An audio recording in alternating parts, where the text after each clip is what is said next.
Andy Hall's 27, midfielder. First and foremost, why Curzon Ashton? I think for me personally, it was non-footballing reasons that first attracted me to it. The fact that it was so close to home, it's literally 20 minutes away from where I live.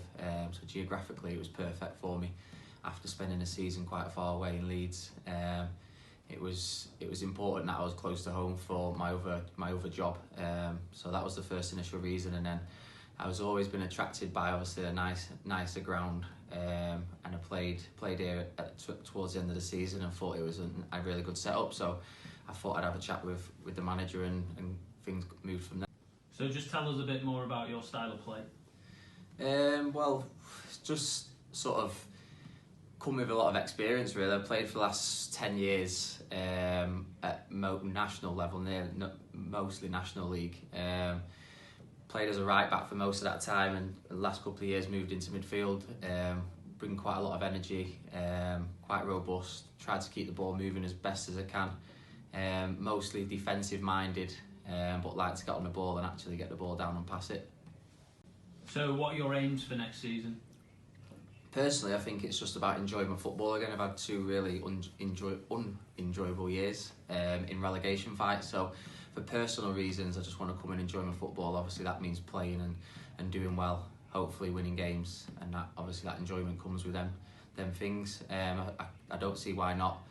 That the club can't go and overachieve in some people's eyes. I think you want to be trying to at least reach the playoffs at the start of each season. That should be the aim, minimum aim, is to try and get in and around the playoffs. And over the Christmas period, when it's an important time, you can go on a good run, and then the sort of that one last team always looks like they do really well towards the end. If you look at Stockport, they started off quite poorly last year, but obviously ended really well and gone on and actually won the league. So I think towards the end of the season it's important, but I think for the first little bit it should be just trying to reach the playoffs. So Mark's brought together a squad, a perfect mix of experience and youth. What to you is that squad? Is it one that you think can push on for big things, and what do you think of the squad overall? Well, yeah, it's obviously quite hard to tell before any balls kicked, but I think the first initial conversation with Mark was really positive in terms of how brave his sort of ideas were about sort of revamping the club from top to bottom and sort of trying to start the whole process again at this level, and hopefully that process and that will work, and the club we can achieve something this year. So Mark, tell us how happy you are that Andy's sitting next to him now, a Curzon Ashton player. Really happy, really excited for the start of pre-season now. Andy was one of our main targets. What he brings is not only his own footballing ability and his own football CV, but from a point of view from in the dressing room, on the training pitch, on the pitch, I'm going to be asking him to lead other players. We have got a lot of young players who need a hand around the shoulder every now and again. They need somebody to tell them how it is now and again, and Andy's definitely one of them players who from his personal point of view, is a winner. And I'm going to be asking a lot of him in terms of his leadership of the players around him. A lot of players with a lot of potential, and hopefully Andy and Nicky Rowe and Robbie Evans in that centre midfield area are going to be the driving force, bringing the best out of these lads this season. So Andy's quite a versatile player. He said he's a midfielder. He can also play right back. Is that one of the main reasons you signed him? Because versatility at this level is like paramount. The main reason I signed him is because he's a class player. He's got a lot of experience. He's been a captain.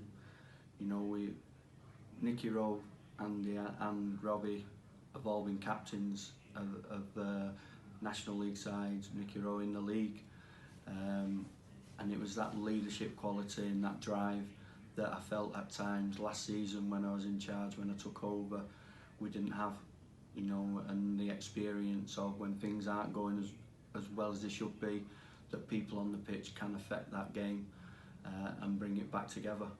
So they're the kind of things that Andy are capable of, and one or two others, and other players tend to rub off good players. So it's exciting, and it's something that you know we've got to work really hard on. You know, we won't get anything unless the players who come in give their all, and that, you know, that's what we've got to intend to do. And the more players we have like Andy who are driving that, the better. So Mark, we've had a flurry of signings so far.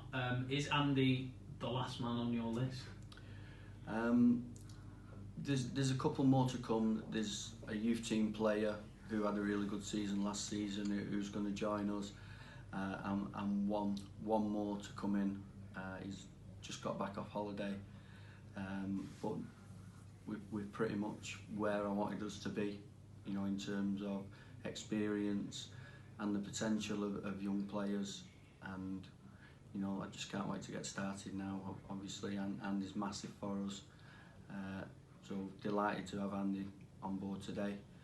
And then final piece of the jigsaw, hopefully this week, and then we start next Tuesday pre-season, with a lot of you know, anticipation in terms of where we're going to take it.